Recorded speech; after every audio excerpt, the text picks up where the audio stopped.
আসসালামু আলাইকুম। পাওয়ার presents world cup উইকলিতে সকলকে আমন্ত্রণ। আর্জেন্টিনা টিম হাই ইন্টেন্সিটির ফুটবল খেলতে পারছে না কিংবা স্লো ফুটবল খেলছে, এই ব্যাপারটা নিয়ে অনেক আর্জেন্টাইন সাপোর্টারের একটা কমপ্লেনের জায়গা আছে। আমি বলবো এটা লিওনেল স্কালোনির এক ধরনের স্ট্র্যাটেজি। একটু চিন্তা করে দেখেন, এই ওয়ার্ল্ড কাপের আগে আর্জেন্টিনার এই টিমটার কিন্তু অনেকগুলো ইনজুরি কনসার্ন ছিল, বর্তমানে কিন্তু সেই ইনজুরি কনসার্নটা নাই। তার মানে এই টিমটাকে ওইভাবে ম্যানেজ করা হয়েছে। দ্বিতীয় ব্যাপারটা হচ্ছে, এই টিমের মেইন প্লেয়ারটা যিনি সবচাইতে বেশি গোল করেছেন, সবচাইতে বড় বড় চান্স ক্রিয়েট করেছেন, তার বয়সটা হচ্ছে 39। তাকে কিন্তু খুব ট্যাক্টফুলি হ্যান্ডেল করতে হয়, কারণ তার 4 বছর আগের ফিটনেস আর এখনকার ফিটনেস কিন্তু এক না।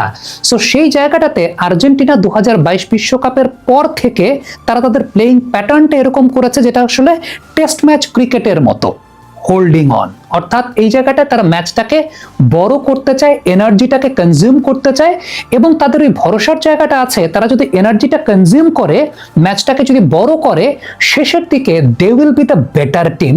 এই কনফিডেন্সের জায়গা থেকে স্কালোনি আসলে এই কাজটা করছেন বলে আমার কাছে ব্যক্তিগতভাবে আসলে মনে হয়েছে।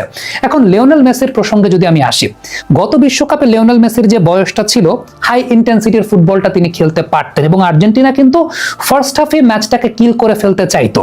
কিন্তু এবার এই টাইপের খেলার বা এই হাই ইন্টেন্সিভ ফুটবল খেলার এক ধরনের প্রবলেমও আছে। প্রবলেমটা হচ্ছে, ধরেন খেললো আর্জেন্টিনা, কিন্তু সামহাও রেগুলেশন টাইমে ম্যাচটা বের হলো না বা শুরুর হাফে ম্যাচটা বের হলো না, রিস্ক ফ্যাক্টরটা কিন্তু থেকে যায়। তখন আপনার দ্বিতীয়ার্ধে মেসিকে সাব করাতে হবে। এখন লিওনেল মেসিকে যদি আপনি সাব করান, তাহলে আর্জেন্টিনা টিমের এই পুরো লাইন আপের নিউক্লিয়াসটাই পুরোপুরি ভেঙে পড়বে। মেসি যদি এখন শুরু থেকে হাই ইন্টেন্সিটির ফুটবলের সঙ্গে খেলতে চান, বা আর্জেন্টিনা যদি শুরু থেকে হাই ইন্টেন্সিটির ফুটবলটা খেলে, তাহলে পর্যায়টা এমন আসবে যে মেসিকে আপনার সাব করাতে হবে আসলে 60 বা 70 মিনিটের পরে। তাইলে কি আলটিমেটলি এখন যে রেজাল্টটা আপনি পাচ্ছেন আর্জেন্টিনার, সেই রেজাল্টটা কি আপনি পাবেন? আপনি একটু চিন্তা করে দেখেন যে মিশরের সঙ্গে ম্যাচটাতে 70 মিনিটের পরে মেসি ডান দিকে সরে গিয়ে যেইভাবে পরবর্তী সময় অ্যাটাক ইনিশিয়েট করলেন, যদি একেবারে ফার্স্ট হাফ থেকে আর্জেন্টিনা হাই ইন্টেন্সিটির ফুটবলটা খেলতে থাকে, তাহলে কিন্তু আলটিমেটলি 60-70 মিনিটে মেসিকে আপনাকে সাব করাতে হবে। এটা অস্বীকার করার কোনো কিছু নাই। সো আলটিমেটলি আর্জেন্টিনা যে কাজটা করার চেষ্টা করছে, মেসিকে যাতে তারা মাঠে রাখতে পারে, মেসিকে টিল দ্য লাস্ট এন্ড তারা মাঠে রাখতে পারে, এবং তারা জানে মেসিকে লাস্ট এন্ড পর্যন্ত মাঠে রাখলে they will be the better side. যেই কারণেই তারা ইনিশিয়াল স্টেজ থেকে খেলাটাকে একটু স্লো ডাউন করারই চেষ্টা আসলে করে। এবং আর্জেন্টিনার এই টিমটাতে আসলে কিছু ক্যারেক্টার আছে, যেই ক্যারেক্টারগুলো কিন্তু আসলে খেলাটাকে সেকেন্ড হাফে গিয়ে পরিবর্তন করে ফেলতে পারে। আপনি এর আগের সুইজারল্যান্ডের ম্যাচটা যদি একটু চিন্তা করে দেখেন, যে আলমাদা যখন থেকে নামলেন তখন থেকে কিন্তু খেলার প্যাটার্নটাই চেঞ্জ হয়ে গেল, গতিটা কিন্তু আলমাদাই দিয়েছেন। বাট এই গতির এফেক্টিভিটি জেনারেটের জন্য লিওনেল মেসির পিছে থাকাটা আসলে খুব ইম্পর্টেন্ট। সো শুরু থেকে যদি আর্জেন্টিনা ওই হাই ইন্টেন্সিটির ফুটবলটা খেলে, তাহলে লিওনেল মেসিকে আপনারা 60 বা 70 মিনিটের মধ্যে সাবস্টিটিউট করে ফেলতে হবে। আরেকটা খুব ইম্পর্টেন্ট ব্যাপার, এই টিমের ম্যাক্সিমাম প্লেয়ার ইনজুর্ড ছিলেন বিশ্বকাপের আগে, তাদেরকেও কিন্তু ম্যানেজ করা হচ্ছে। ওয়ার্ল্ড কাপ একটা 8 ম্যাচের টুর্নামেন্ট। সো এইখানে কিন্তু কোচকে অনেক কিছু মাথায় রাখতে হয়, এবং তাদের এই টিমে পটেনশিয়াল ক্যারেক্টারগুলো কিন্তু এরকম আছে যেটা আসলে তাদেরকে কমপ্লিমেন্ট করে।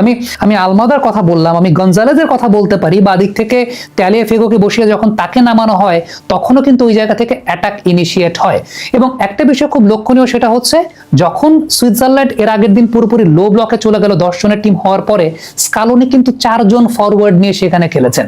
এবং এই জায়গাটা অনেকের মাথার উপর দিয়েই গেছে, কেন 4 জন ফরওয়ার্ড নিয়ে তখন স্কালোনি খেলেছেন, মিডফিল্ডারদেরকে কেন তিনি বসিয়েছেন? এটার পেছনে কারণটা হচ্ছে 10 জনের টিম লো ব্লকে চলে গেছে, এই লো ব্লকটা ভাঙার জন্য you need shooters and you need headers. কিন্তু এই অ্যাটাকগুলোকে ইনিশিয়েট করার জন্য you need Lionel Messi to be there. পরিসংখ্যান যদি আপনি লক্ষ্য করে দেখেন, এই টিমটার সবচেয়ে বড় বড় চান্স ক্রিয়েট করেছেন সবচেয়ে বেশি মেসি, এই টিমটার সবচেয়ে বেশি গোল করেছেন মেসি। সো আপনি এই টিমটার ইনজুরি কনসার্ন এবং সেই সঙ্গে মেসি যাতে টিল দ্য লাস্ট এন্ড পর্যন্ত থাকেন, সেটাকে এনশিওর করার জন্য আর্জেন্টিনা কিন্তু ইনিশিয়ালি স্লো বিল্ড আপের ফুটবলটাই খেলে, এবং এটা তাদের স্ট্র্যাটেজিক্যাল একটা পার্টেরই জায়গা। কারণ 4 বছর আগের তাদের প্লেয়ারদের বয়স, আপনি শুধু মেসি না, মেসি বলেন, টেলিফিগো বলেন, ডিপল বলেন, 4 বছর আগে তাদের বয়স, যেখানে তারা হয়তো বা ফার্স্ট হাফে ম্যাচটাকে কিল করতে চাইতো, সেটা এখন তাদের নাই। হ্যাঁ, ধরেন এখনো তাই চাইলে তারা ফার্স্ট হাফে ম্যাচটাকে কিল করতে অ্যাটেম্প নিতে পারে, কিন্তু বাই চান্স সেটা হলো না, বাই চান্স যদি সেটা না হয়, দেন সেকেন্ড হাফে যখন আপনি একসঙ্গে মেসি একসঙ্গে ডিপল এদেরকে যখন বসিয়ে দিবেন, এর পরের ঘটনাটা আসলে কি ঘটবে, লিওনেল স্কালোনির টেনশনের জায়গাটা কিন্তু আসলে এটাই, এবং এটা টপ লেভেলের ফুটবলে এটা that is very much well managed.